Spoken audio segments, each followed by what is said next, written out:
Indonesia menyetujui perpanjangan kontrak dengan PT Freeport hingga tahun 2061.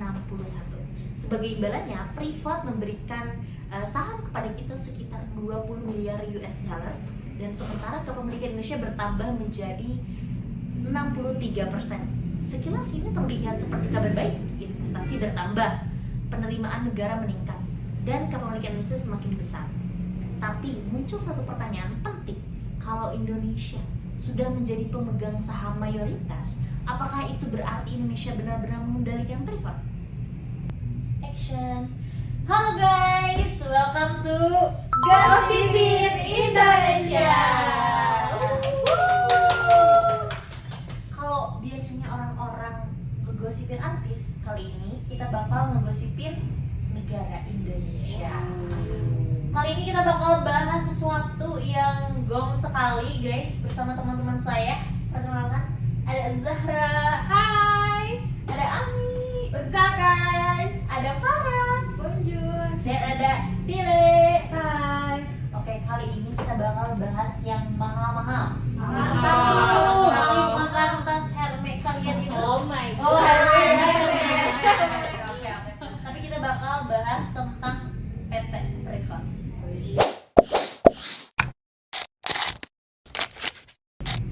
Oke, pertanyaan pertama.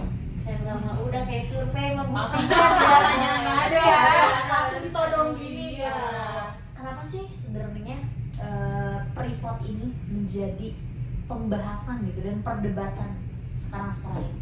Padahal kan kemarin kita lihat berita-berita kemarin, Indonesia ini baru memperpanjang kontraknya ke PT Freeport sampai tahun 2061.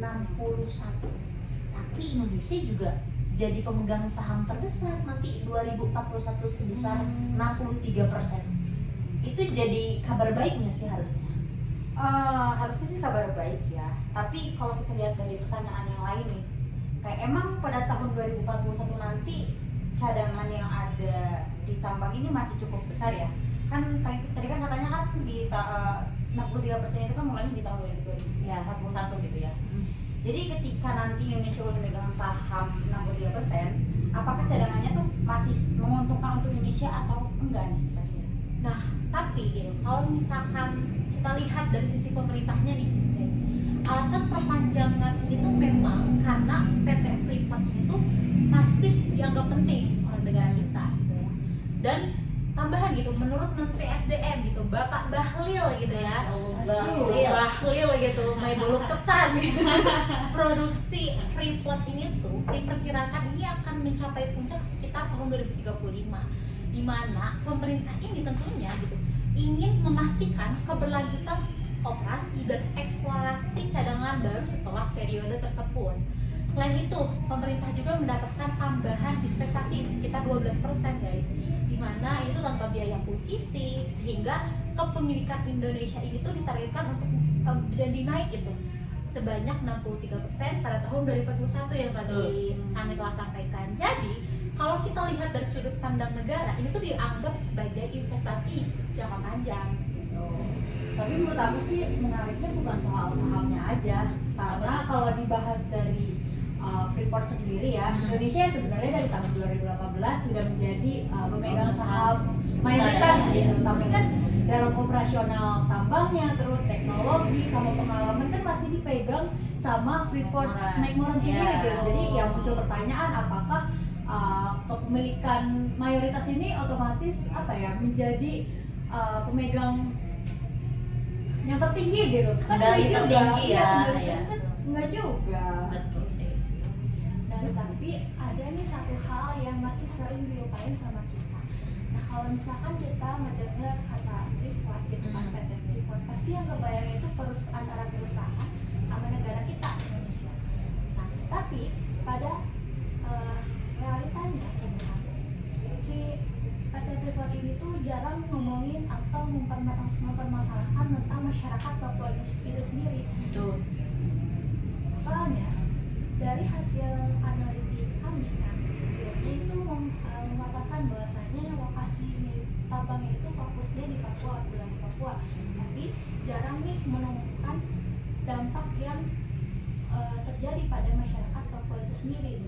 kalau misalkan kita lihat gitu kan, masyarakatnya itu berdampak itu sangat-sangat prihatin gitu kan, mulai dari isu ekonomi, timbangan, terus sama distribusi barang gitu kan, ada barang keluar masuk. Nah itu tuh sering kali kita lupain nih sama kita gitu kan, karena sampai sekarang isu-isu tentang dampaknya itu masih sering menjadi isu yang kompleks gitu pada saat ini. Benar. Berarti perdebatan soal privat ini tuh sebenarnya bukan hanya sekadar setuju atau nggak setuju kontrak yang diperpanjang nggak sih, tapi lebih ke pertanyaan siapa sih yang sebenarnya paling punya pengaruh gitu dalam pengelolaan si privat ini, negara kah tadi, atau elit-elit perusahaan kah, atau ternyata ada relasi kekuasaan ternyata di baliknya gitu. Nah buat menjawab semua itu kita bakal bahas privatnya lebih dalam pakai perspektif story capture. Oke. Oke nih, kalau misalnya kayak gitu, kalau Indonesia kan tadi dapat 63% saham kan, sebagai pemegang mayoritas saham di PT Freeport. Logikanya harusnya sih Indonesia yang paling berkuasa nggak sih?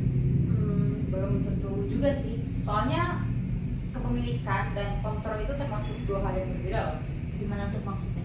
Oke, aku coba analogiin ke yang lebih sederhana ya. Misalnya nih, Sani punya mobil, kamu tuh punya mobil dan Amin. yang bisa ya amin ya, dan yang punya kuncinya, yang ngerti mesinnya, juga tahu cara ngejalaninnya tuh orang lain gitu. Mungkin memang secara teknisnya mobil milik kamu gitu ya, tapi yang ngerti cara menjalaninya siapa? Nah, kalau misalnya dilihat gitu ya dari Freeport-nya itu sendiri gitu ya, apa sih yang bikin perusahaan itu kuat tuh bukan soal sahamnya aja gitu, tapi ada beberapa aspek yang ikut gitu, seperti aspek teknologi gitu, aspek pengalaman operasionalnya, dan kemampuan mengolah tambangnya. Sedangkan kita tahu ya bahwasanya pengelolaan tambang itu adalah persoalan yang cukup kompleks ya, complicated banget gitu ya.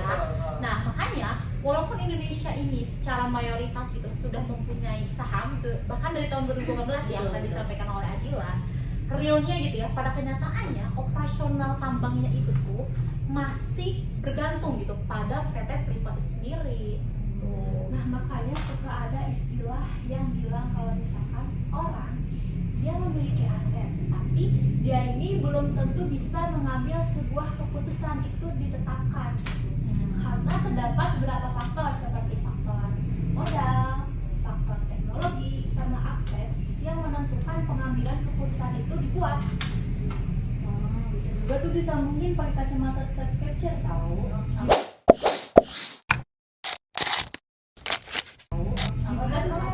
Jadi ibaratnya nih gampangnya gitu, ada satu aktor yang memiliki kekuatan ekonomi yang tinggi gitu, sehingga dari kekuatan ini tuh dia bisa mempengaruhi arah kebijakan negara gitu, sehingga dari kebijakan ini tuh bisa apa ya, memiliki bisa menguntungkan kepentingan tertentu gitu.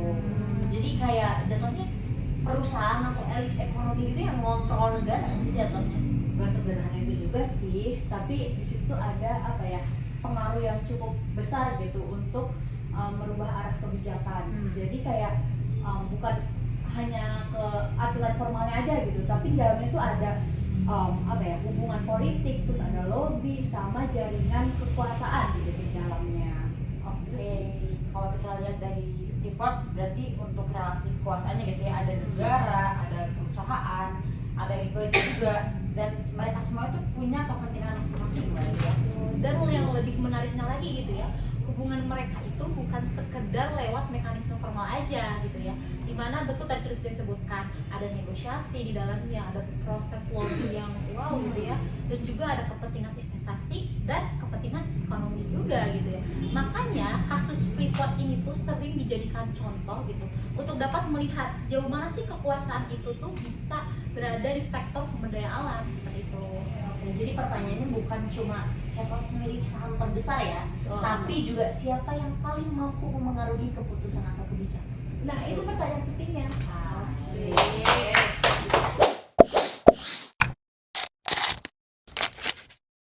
Oke, aku mau lempar satu pertanyaan nih. Kalau misalkan di PT Privat ini tuh sebenarnya siapa sih yang paling diuntungkan? Kalau lihat dari keuntungan secara ekonomi jelas dong pasti para pengusaha Pengusaha, betul betul. lebih besar kan. Tapi negara juga tentu dapat loh. Oh iya. Iya, dari dividen, dari royalti, dan juga dari pajak, Pajak ya, of course, benar-benar. dan penerimaan lainnya gitu. Makanya pemerintah Indonesia ini melihat privat itu tuh sebagai aset yang sangat strategis. Berarti semuanya untung dong kalau gitu ya. Iya. Benar-benar. Nah, tapi tunggu dulu. Di sini nih perdebatan ini tuh mulai muncul. Karena pada realitanya masih terdapat orang-orang yang belum merasakan manfaatnya secara langsung. Syaka Papua. Iya benar, karena kan secara strategis kan lokasinya memang ada Papua. di Papua. Benar, ada di Papua. Tapi pertanyaannya, apakah manfaat ini tuh udah dirasain secara maksimal selama masyarakatnya? Hal itu menjadi sebuah pertanyaan yang sangat kompleks gitu kan. Nah, Kalau jadi udah merata gitu ya. iya, nah jadi itu hal yang sering diperdebatkan pada sampai saat ini gitu.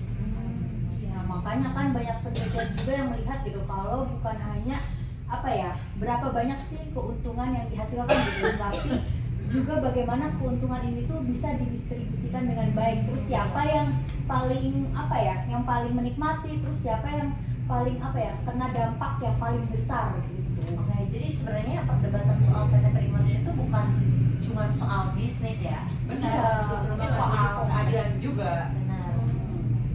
Oke, jadi kalau kita rangkum, Freeport ini bukan cuma tentang tambang emas dan tembaga gitu ya, bukan juga cuma soal siapa yang punya saham paling banyak. Tapi juga tentang bagaimana kebijakan itu dapat dibuat. Tentang siapa yang mendapatkan manfaat, Dan tentang siapa yang paling punya pengaruh terbesar dalam pengambilan keputusan. Karena kepemilikan mayoritas itu belum tentu ya, berarti mereka tuh punya kontrol penuh.